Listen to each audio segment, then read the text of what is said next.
Y cuando la Biblia habla a aquellos cristianos y dice, pero tengo contra ti algo, que has dejado tu primer amor, se refiere justamente a eso.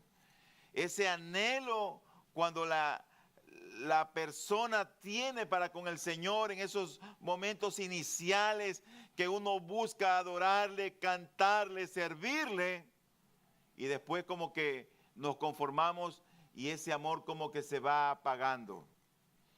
Y ocurre que Dios ve a muchos en las iglesias que es como que han dejado su primer amor.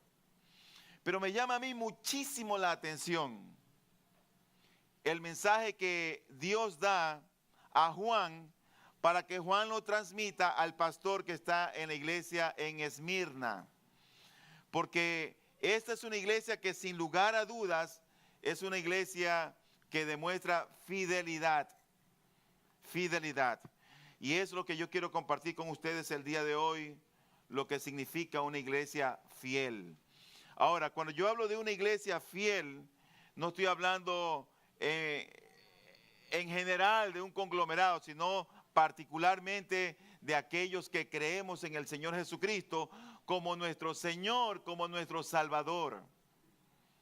Entonces, ese texto está en el libro de Apocalipsis, en el capítulo 2, del versículo 8 hasta el versículo número 11. Y leo la palabra del Señor donde dice lo siguiente: escribe al ángel de la iglesia de Esmirna. Esto dice el primero y el último, el que murió y volvió a vivir. Conozco tus sufrimientos y tu pobreza, sin embargo eres rico.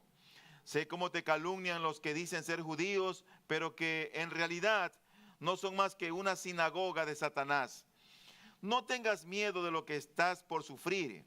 Te advierto que a algunos de ustedes el diablo los meterá en la cárcel para ponerlos a prueba y sufrirán persecución durante 10 días. Sé fiel hasta la muerte y yo te daré la corona de la vida. El que tenga oídos, que oiga lo que el Espíritu dice a las iglesias. El que salga vencedor no sufrirá daño alguno de la segunda muerte. Cuando alguien tiene pruebas o dificultades, uno debería dar gracias al Señor, porque toda prueba, toda tribulación o toda dificultad tiene siempre detrás de eso a un Dios que es justo, bueno y santo. Y lo que Él procura es que nosotros seamos moldeados conforme a la imagen de nuestro Señor Jesucristo. Yo quiero compartir con ustedes hoy día el tema relacionado a lo que es una iglesia fiel. Este tema lo he dividido en 4 puntos. Y mi primer punto tiene que ver que los cristianos fieles experimentarán tribulación. En Apocalipsis capítulo 2, versículo número 9, dice la Biblia: conozco tus sufrimientos y tu pobreza, sin embargo eres rico. Sé cómo te calumnian los que dicen ser judíos, pero que en realidad no son más que una sinagoga de Satanás. Cuando esta iglesia recibe esta carta, para ellos fue un gran alivio el saber que el Señor conocía las cosas por las que estaban ellos viviendo. En la omnisciencia de nuestro Dios, para Dios no hay nada que sea oculto. Él nos conoce a cada uno de nosotros, con nuestras flaquezas, nuestras debilidades, nuestras pruebas y nuestras tentaciones. Él sabe de nosotros. Pero lo primero que dice el Señor acerca de esta iglesia es que dice: yo conozco tus sufrimientos. Esta iglesia tenía tanta persecución a causa de los mismos judíos, pero por otro lado también habían paganos que se habían levantado contra la iglesia y que habían traído persecución, habían traído encarcelamientos, habían traído azotes y pruebas a la iglesia en Esmirna. Por lo tanto, la iglesia estaba sufriendo, pero estaban sufriendo a causa del evangelio, a causa de Cristo. Muchas veces nosotros a veces sufrimos no por causa del evangelio, sino por hacer lo indebido. Muchas veces sufrimos por insensatos. Muchas veces sufrimos por no ser sabios en nuestra manera de obrar o de actuar. O muchas veces sufrimos por desobedientes. Estos hermanos estaban sufriendo a causa de Cristo y del Evangelio. ¿Cuál era su pecado? Ser cristianos y haber creído en Cristo. Eso era lo único que ellos tenían como mal. Ese era su pecado, que habían creído en Cristo. Y bueno, tú dices, está bien si tengo que sufrir, pero tú te imaginas que aparte del sufrimiento, tú le añades pobreza. Ahora bien, la pobreza siempre es pobreza, pero la pobreza en aquel tiempo era extrema pobreza. Ellos no tenían las camas con los colchones que tú y yo tenemos al día de hoy. No disfrutaban de la comida como tú y yo las disfrutamos con tanta facilidad al día de hoy. No tenían tal vez un medio en que transportarse y no tenían ni siquiera los zapatos Reebok o Nike que tú usas para el desierto de aquel entonces. Ellos tenían sandalias y tenían camellos y tenían asnos. Y no es que había en las habitaciones aire acondicionado.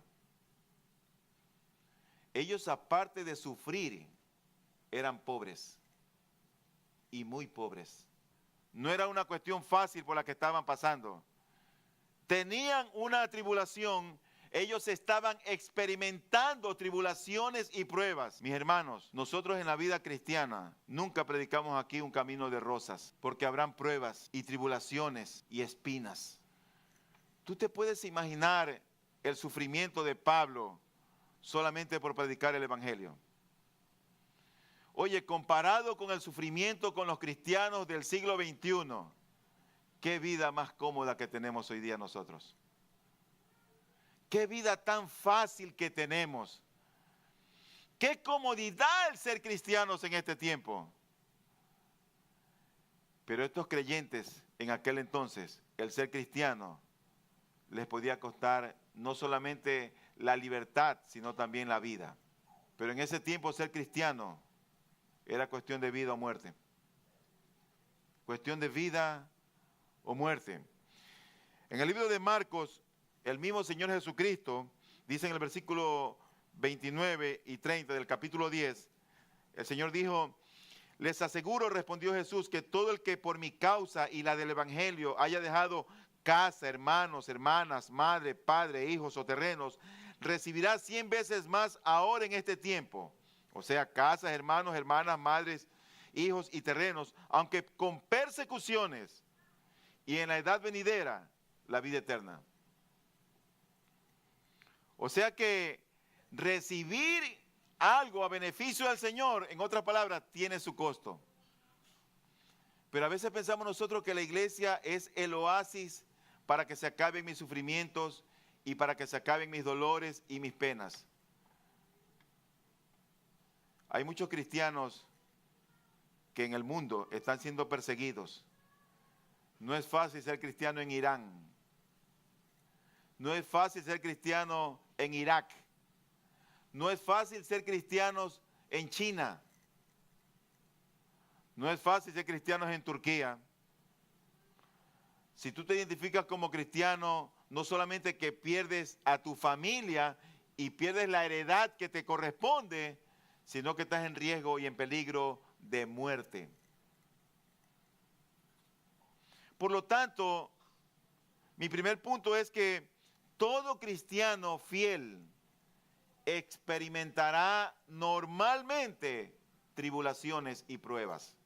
El Señor dice que en este mundo tendremos aflicciones. Benditas aflicciones cuando son por causa de tu fe y por causa del Evangelio. Benditas. A veces sufrimos por hacer lo incorrecto. La Biblia no se refiere a eso. La Biblia se refiere al sufrimiento a causa del Evangelio.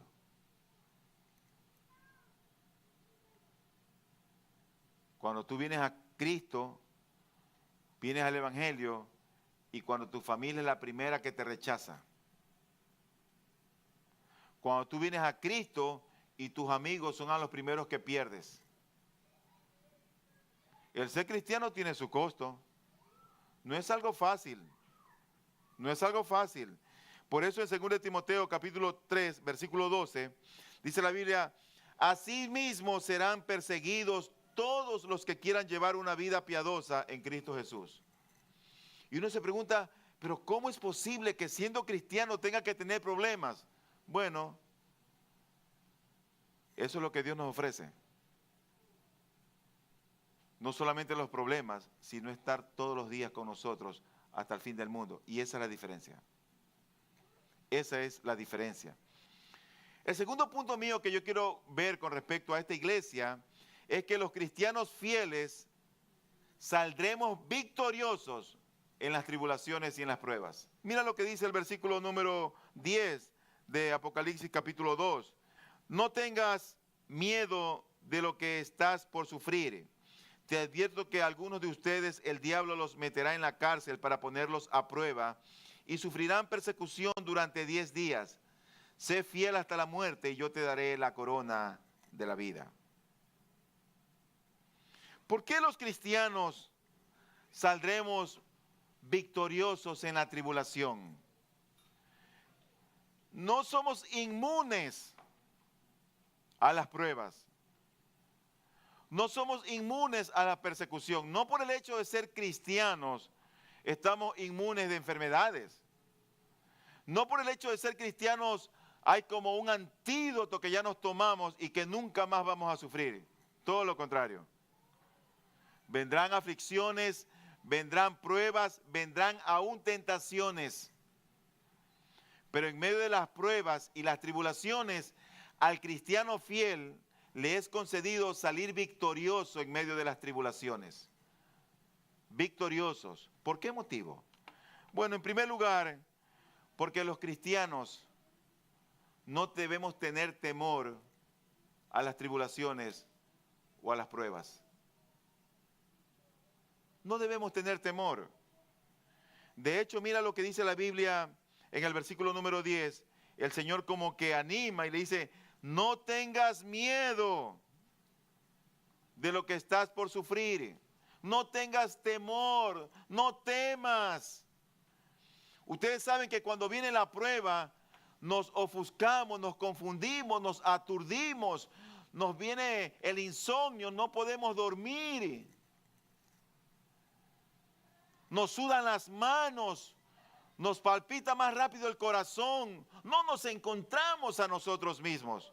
Eso es normal. El temor paraliza. Cuando uno tiene una situación difícil, ese temor nos lleva a actuar a veces de maneras equivocadas. Pero ¿sabes lo que dice el Señor? No temas lo que te va a venir. Lo que vas a sufrir, no tengas miedo. El motivo de no temer no es porque somos superpoderosos, sino porque Dios está con nosotros. No es porque somos jóvenes y fuertes y sabemos todas las cosas, sino es que no tenemos temor porque el Dios creador de los cielos y de la tierra está con nosotros. No temas. ¿Tienes pruebas? ¿Estás en dificultades? Dios te dice, no temas. Por eso el cristiano es victorioso frente a la tribulación. Porque no hay temor frente a la tribulación. Hay una confianza en el Señor. Hay una confianza en Dios. Pero en segundo lugar, salimos victoriosos en las tribulaciones porque nosotros comprendemos la fuente de la tribulación. ¿De dónde es que viene esto? Mira, cada vez que algo malo nos ocurre, es Dios quien permite que Satanás de alguna manera nos aflija. Porque Dios no es el autor del mal, dice la Biblia en Santiago. Los pensamientos de Él son para nosotros pensamientos de paz, de bienestar. Pero Dios permite muchas veces que vengan las pruebas a nosotros con un fin. Fin para enderezar nuestro carácter, nuestra mala conducta, para mocharnos el orgullo, la altivez. Cada prueba que Dios permite que te llegue a ti o a mí tiene un propósito. Nada ocurre al azar. Dios lo permite por algo. Si tú te vas a la Biblia, tú te vas a dar cuenta que Job fue tentado y que él padeció porque Dios se lo permitió. Nada más. Porque Dios se lo permitió. Cuando llegan tribulaciones, dificultades a nuestra vida, es Dios quien lo ha permitido. Y siempre tiene un fin eso. Un fin justo, bueno y santo. En tercer lugar, los cristianos salimos victoriosos en la prueba, no solamente porque no tenemos temor y conocemos la fuente que es el maligno, sino también porque debemos ver la tribulación como una prueba y no como un castigo. Estoy hablando de los cristianos fieles. Hay algunos que ven las tribulaciones como un juicio de Dios. Por lo tanto, cuando tú tengas una aflicción, no mires eso como un castigo de Dios. Míralo como una prueba que Dios te está colocando en tu vida con un fin que te va a beneficiar a la larga a ti mismo. Tú te imaginas que tú atravieses por una situación difícil o precaria. Tú no podrías aconsejar ni hablar de aquello si tú no la has experimentado. ¿No es cierto? Tú no podrías, ¿qué consejo tú puedes dar si tú eres casado a un matrimonio y tú nunca, tu matrimonio ha sido todo color de rosa, todo felicidad, todo alegría? Los matrimonios muchas veces tenemos dificultades y luchas y Dios permite aquello simplemente para que tú puedas aconsejar a otro en un momento dado. Porque si tú no has atravesado una prueba, ¿cómo puedes aconsejar? Por eso es que debemos nosotros ver la tribulación como una prueba y no como un castigo. Mira lo que dice Santiago en el capítulo 1, versículo 2 al 4. Dice, hermanos míos, considérense muy dichosos cuando tengan que enfrentarse con diversas pruebas. Pues ya saben que la prueba de su fe produce constancia, y la constancia debe llevar a feliz término la obra para que sean perfectos e íntegros sin que les falte nada. ¿Te das cuenta que la prueba o la tribulación tiene un fin? Cuando llega la prueba no lo entendemos. Lo primero que queremos es zafarnos de la prueba, tirar la prueba, y Dios ahí te la tiene. Ahí te tiene. Ocurre que tú vienes a Cristo y cataplum te botan del trabajo. Vienen a Cristo y rum te diagnostican diabetes. Vienes a Cristo y a la semana te asaltan. Oye, esas pruebas, pero si yo fui a la iglesia a buscar de Cristo, bueno, tal vez lo que el Señor está enseñando es a ser cauto, a controlar la comida, a saber por dónde andamos, a no ser confiados. Los cristianos fieles aprendemos a permanecer fieles en medio de las pruebas. Yo a veces no puedo entender, no entra en mi cabeza cuando alguien tiene prueba o dificultad y deja de venir a la iglesia. Eso para mí yo no lo entiendo. Porque debería ser justo con más intensidad, donde yo busco oír la palabra, ir a orar, buscar el consejo de un hermano, tener comunión, cantarle, alabarle, involucrarme en el Señor. Pero justamente la gente cuando está en problemas, no viene a la iglesia. Cuando debería ser todo lo contrario. Salimos victoriosos porque los cristianos en medio de las pruebas permanecemos fieles al Señor. Fieles en medio de la tribulación. Mi tercer punto con este sermón es que los cristianos fieles en medio de la tribulación recibirán una recompensa eterna. El capítulo 2, versículo 10, dice allí, la parte final, dice, sé fiel hasta la muerte, y luego añade, y yo te daré la corona de la vida. Cuando el Señor estuvo hablando con Marta acerca de su hermano que había muerto, Lázaro, y entran en esta conversación, el Señor llega un momento en que le dice a Marta lo siguiente, yo soy la resurrección y la vida. El que cree en mí vivirá, aunque muera. Y todo el que vive y cree en mí, no morirá jamás. Y le hace una pregunta, ¿tú crees esto? A lo que ella respondió afirmativamente que sí, que creía en eso. ¿Sabe cuál es la recompensa de ser fiel? La vida eterna. Esta vida no se acaba cuando tú y yo en esta tierra tengamos que morir. Un día vamos a resucitar. Unos para vida eterna y otros experimentarán la muerte segunda, dice la Biblia. Y eso para condenación eterna y sufrimiento por los siglos de los siglos de los siglos. Dios quiere que tú y yo seamos fieles a Dios.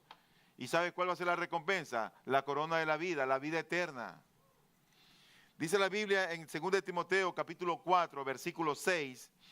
Yo por mi parte ya estoy a punto de ser ofrecido como un sacrificio y el tiempo de mi partida ha llegado.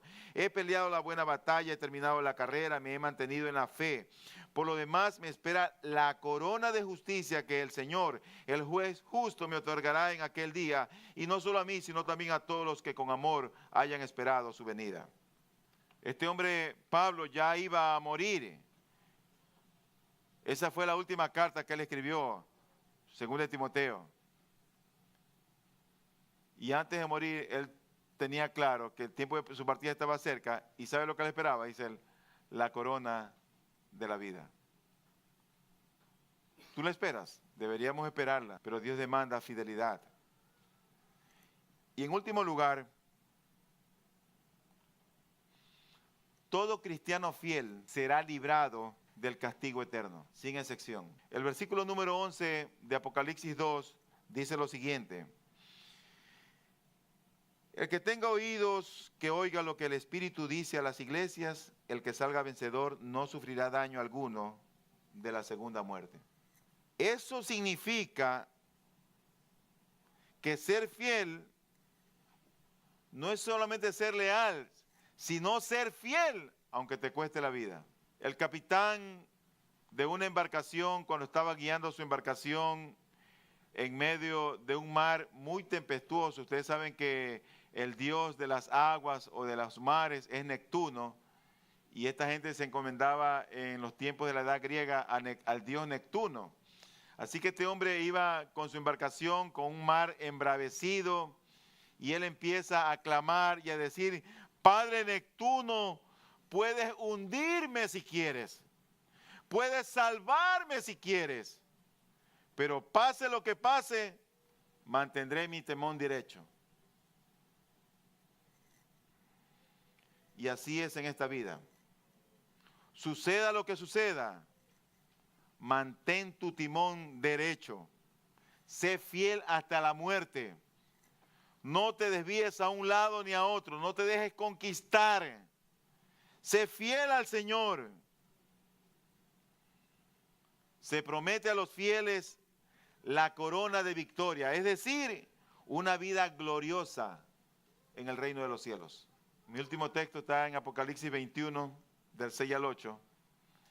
Y allí dice lo siguiente, dice la Biblia, también me dijo, ya todo está hecho, yo soy el alfa y la omega, el principio y el fin.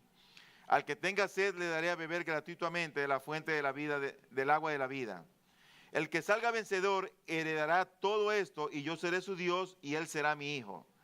Pero los cobardes, los incrédulos, los abominables, los asesinos, los que cometen inmoralidades sexuales, los que practican artes mágicas, los idólatras y todos los mentirosos recibirán como herencia el lago de fuego y azufre.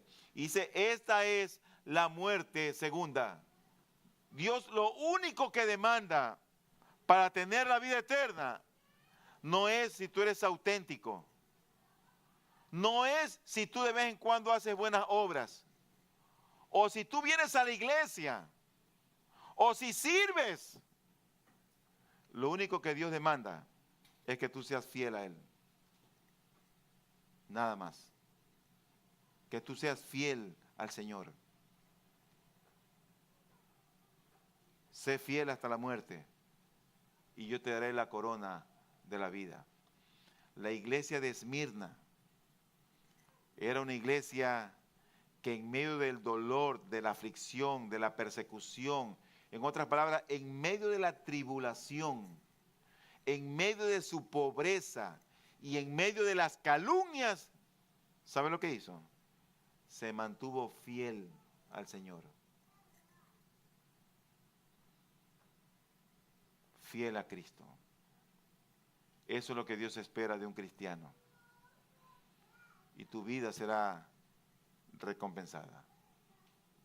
No por la iglesia, no por el pastor, por el mismo Señor, Dios y Creador de los cielos y de la tierra. Que Dios bendiga tu vida, hoy y siempre. Vamos a orar.